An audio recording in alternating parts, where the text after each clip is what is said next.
I'm autistic, and I know what you're thinking. You're like, what? That guy? No. No, I see it in your. I talk about this every week. I see it in your eyes all the time. You're like, oh, really? It's kind of one of those things where like I was the last one to find out. You know, like after I was diagnosed, I went into work the next day. My coworker's like, "Hey, Gordon, how you doing, buddy?" He knew all along, didn't you? Being autistic means you're the smartest person and the dumbest person in the room at the same time. Like I could have a whole conversation about philosophy and myths, even though I can't say myths. But anyway, yeah, I can have a whole conversation about Jung's theory of the collective unconscious. That all these cultures, thank you for thinking philosophy is funny, because it is.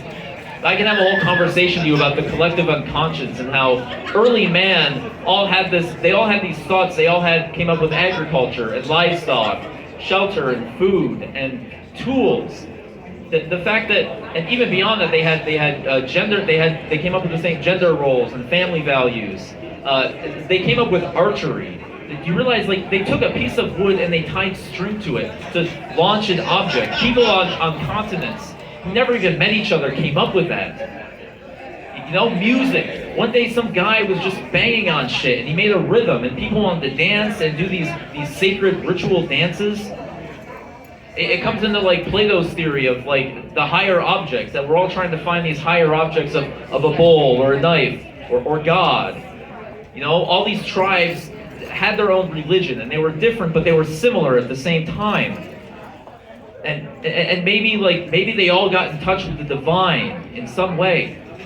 You know, there's an old Buddhist parable that 6 blind men all touched different parts of an elephant, and they came up with a different interpretation. One of them touched its trunk, and it was like a rope. One of them touched its tree and said it touched its tail and said it was like a snake. Its tusk was like a spear. Its foot was like a tree trunk. And that parable, the purpose of it is to interpret, to represent how people see Buddhism in different ways. But it's been extrapolated years later to represent how people interpret religion and God.